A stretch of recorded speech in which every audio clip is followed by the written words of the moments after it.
साल 1899 जब राजस्थान समेत मध्य भारत के आसमान से बारिश तो दूर बादल तक भी नजर नहीं आए। पूरे साल भर एक भी पानी की बूंद तक नहीं गिरी और इसके साथ ही इलाके में नदी न होने के कारण सूखे की ऐसी मार पड़ी कि अनाज का एक तिनका तक भी पैदा न हो सका। जो कुछ बचे पेड़ पौधे थे वे भी अब सूखने लगे थे। इस अकाल ने तो मानो लोगों की कमर ही तोड़कर रख दी थी। लोग अपने आंगन में खूंटे गाड़कर लगाए हुए थे ताकि खड़े होने के लिए वे इसका सहारा ले सकें। इस अकाल ने लोगों को हैवान बनाकर रख दिया था। 2 बूंद पानी और एक मुट्ठी भर अनाज के लिए लोग अपनी पत्नी और संतान तक को बेचने के लिए तैयार हो जाते थे। इस अकाल को त्रिकाल के नाम से भी जाना जाता है क्योंकि इस अकाल ने इंसान, जानवर समेत पेड़ पौधों तक को भी अपनी चपेट में ले लिया था। राजस्थान और मध्य भारत में इस अकाल को छपनिया अकाल के नाम से जाना जाता है क्योंकि यह अकाल साल 1899 में आया था और उस समय पर और यहाँ तक कि आज भी भारत के लोग हिंदू कैलेंडर को या विक्रम संवत को फॉलो करते थे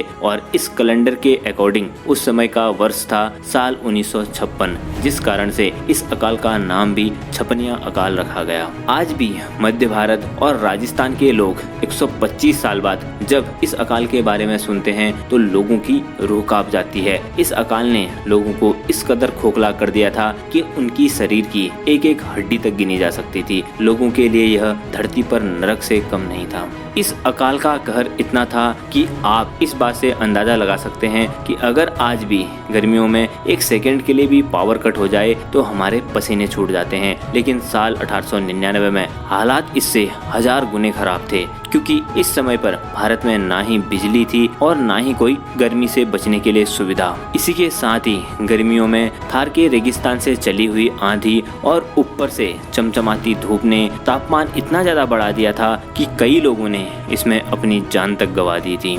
छपनिया अकाल का प्रभाव पश्चिमी राजस्थान में सबसे ज्यादा कहर बरसाया हुआ था। थार का मरुस्थल जो कि दुनिया का 9वां सबसे बड़ा गर्म मरुस्थल है, इसकी धूल भरी आंधी और मई जून के महीने में चमचमाता सूरज, इसने क्या जानवर, क्या इंसान और क्या पेड़ पौधे सबको घुटनों पर लाके रख दिया था। लेकिन उस समय के लोगों की हिम्मत और राजाओं के द्वारा अपनी जनता के लिए करा गया काम इस अकाल को हराने में कामयाब रह पाए। वे राजा जिन्होंने इसमें मदद करी थी, इसमें सबसे पहले राजा थे राम गोपाल सिंह खरबा। उन्होंने राज्य का शासन नया संभाला ही था कि उन्हें इस अकाल का सामना करना पड़ा। लोगों की भूख मिटाने के लिए जगह जगह पर उनके द्वारा लंगर लगाए गए थे। लोगों को खिचड़ी और चना दाल जैसी चीजें परोसी जाती थी, लेकिन लंबे समय के लिए इनके पास अन्न की कमी होने लगी और इसलिए उन्होंने अजमेर और पड़ोसियों को चिट्ठी लिखनी शुरू कर दी और उनसे मदद की गुहार लगाई। इसमें सबसे बड़ी बात यह थी कि इतना सब कुछ होने के बाद भी इस राजा ने अपनी प्रजा के लिए अपने गहनों तक को गिरवी रख दिया और अंग्रेजों के सामने कभी भी हाथ तक नहीं फैलाए। इन राजाओं के साथ साथ इस समय पर कई दानदाता भी आगे आए और इसमें सबसे पहले थे बल्लभ पीती।